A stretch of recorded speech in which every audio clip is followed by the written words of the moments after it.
আজ বানাবো স্টাফড গোলাপ জামুন। ভীষণ ভালোবাসি খেতে, তাই দোকানের জন্য আর অপেক্ষা না করে বাড়িতেই বানিয়ে নিলাম। নিয়ে নিয়েছি 1 কাপ প্রায় খোয়া ক্ষীর, সেটা একটা প্যানের মধ্যে নিয়ে নেব। এবার এটাকে একটুখানি হালকা আছে নাড়াচাড়া করে তারপর দিয়ে দেব 1 চামচ মতো কাজু বাদাম কুচি আর 1 চামচ মতো কাঠবাদাম কুচি দেবো, একদম ছোট ছোট করে কুচি। সেটা যদি না দেওয়া হয় তাহলে ভেতরে স্টাফ করলে পরে ভাঁজ করতে মানে গোল করতে অসুবিধা হবে, তাই একদম ঝিরিঝিরি করে কুচি করে দিয়ে দিয়েছি। এবার এটাকে একটু ভালো করে মিলিয়ে নেব। আঁচ কিন্তু একদম লোতে আছে। তারপর দিয়ে দেব একটু স্যাফরন। এবার এটাকে একটু ভালো করে মিলিয়ে নামিয়ে ঠান্ডা হতে দেব। নিয়ে নিয়েছি।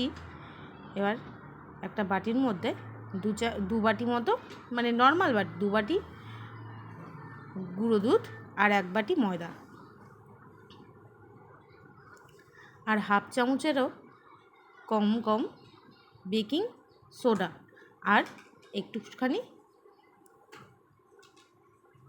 এলাচ দানা গুঁড়ো করে নিয়েছি আর 3 চামচ মতো ঘি।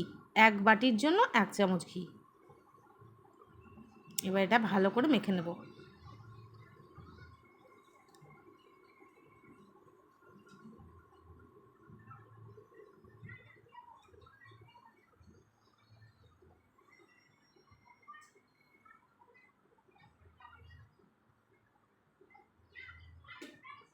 ভালো করে মাখা হয়ে গেলে দিয়ে দেবো লিকুইড দুধ দিয়েই এটাকে মেখে নেব। একটা চিপচিপো মতো হবে মাখাটা, দেখুন কিরম। এবার এটাকে এক সাইডে কিছুক্ষণ ঢাকা দিয়ে রেখে দেব।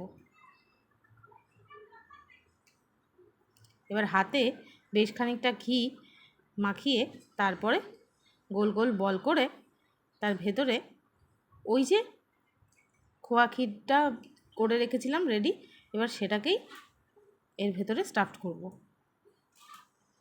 একটু চেপে চেপে বন্ধ করতে হবে কিন্তু গোলগুলো, নালে খুলে যেতে পারে।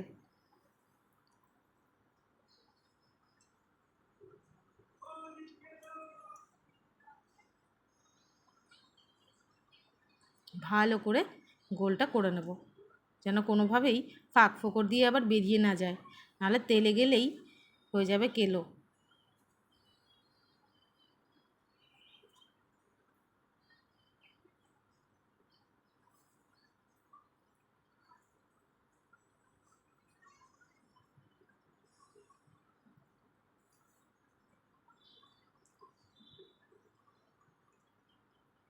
ব্যাস, মোটামুটি সবগুলো বল এভাবেই আমি রেডি করে নেব।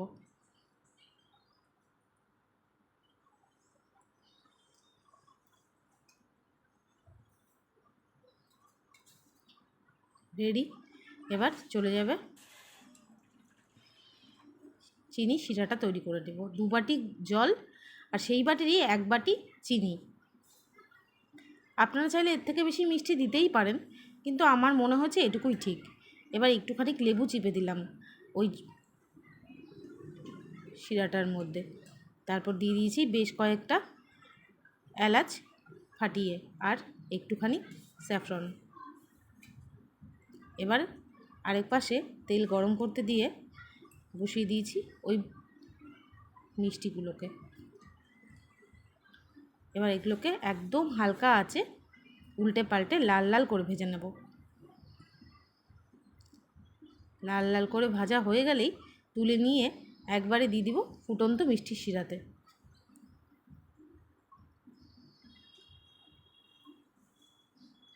এক মিনিট মতো এইভাবে ফুটতে দেব। ব্যাস, গ্যাস বন্ধ করে দিয়েছি। এবার সার্ভ করে দেব। দেখুন তো কেমন হয়েছে, কি খেতে ইচ্ছে করছে। এবার আমার মেয়ে কি বলে দেখি। দারুণ হয় খেতে, একবার আপনারাও খাবেন কিন্তু।